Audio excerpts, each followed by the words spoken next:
Nagsalita na nga ang ina ng content creator na si Sachna Laparan at naging emotional sa kanyang mga naging pahayag kaugnay ng kontrobersyang kinasasangkutan ng kanilang pamilya.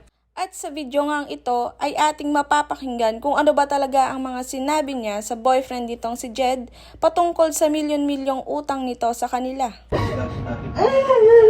Alam mo, ever since pa ito lagi ko sinasabi sa'yo, Jed. Lagi na lang nadadama yung pangalan ng anak ko. Kahit anong strive niya sa buhay, ayaw niya umutang, ayaw niya ganito.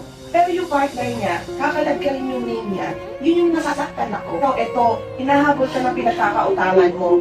Siyempre, yun nga, kung baga sa akin nga, hindi naman yun para maghiwalay kayo anything. Nakakabawi ka talaga dyan. Kung naniniwala sa iyo yung anak ko, makakabawi ka. Pero, hindi sa paraan na ganito, nakadadrag mo yung lahat ng paghihirapan. Sabi ko nga si Jed, pangalan na lang ang meron ng anak ko. Wala kami, hindi kami mayaman o anything. Ilang taon din yung sinasabihan na maghanap ka ng trabaho. Nilalakad ko yung bangko ko na makatulong ako sa anak ko, na makautang ako na 1 milyon para sa birthday niya. Kung alam mo lang. Kasi nakikita ko yung... Kaya nga, Jed, kaya lang. Alam mo, ano best ko na sinabi, magtrabaho ka, mag-business ka. Oo, hanggang ko naman po, alis na nga po ako ngayon. kasi hindi yun eh, Jed. Hindi yun natanggap mo, alis na, hindi ganun, Jed. Alam mo, dapat Hindi kasi nakikita yung araw-araw na ginagawa ko. Nakakapaglaro ka nga ng computer eh. Ang taon niya na sinasabi. Kaming dalawa na lang. Hindi, ilang taon ka na sinasabihan ng anak ko? Itatanggap ko na nga. Yan ang pupunis mo eh po eh. Ang ipoy ko marami, Jed. Hanggang ngayon, pinoprotektahan kita sa anak ko. Kari, ginusto mo yan, Jed. Hindi ginusto ni Sash na yan. Ginusto mo yung nangyari sa'yo. Alis na nga po ako eh. Nakakaawa yung anak ko. Promise. Nakakaawa. Imbis na ikaw yung makakatulong. Alam mo, pagod na yung anak ko na mag-isip, na magtrabaho. Hindi isip niya anak ko yan na magkautang sa amin. Meron ako araw-araw sa lahat ng makakaya ko. Kung may mabibenta ko, binibenta ko para ibigay sa kanya buo. Galing naman sa kanya yun eh. Kanta mo eh, parang pinapalabas mo, galing pa sa iyo yung binibenta mo. Kung kaya ko tumutulong ako. Kung meron ako inaabot ko kahit walang matira sa akin.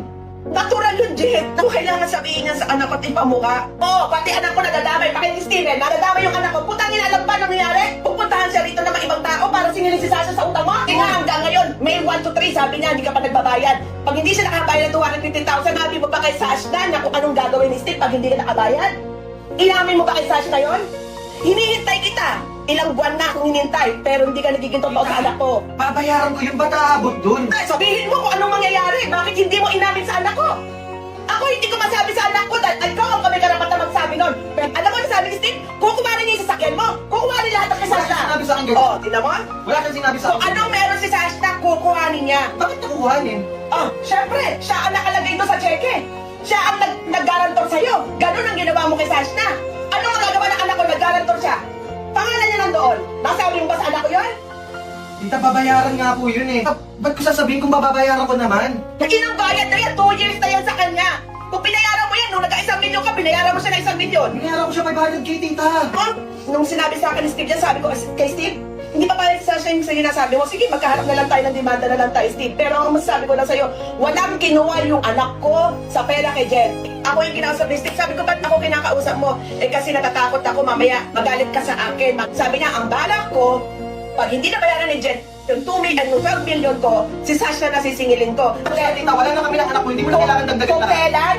Kung kailan mapapahamak ng anak ko, tsaka mo sasabihin? Bakit papapahamak? Eh, hindi nyo nga mabayaran, Jen! Nga lagi. Lagi mo kausap pero hindi mo mabayaran! Tangina! Umalis ka na!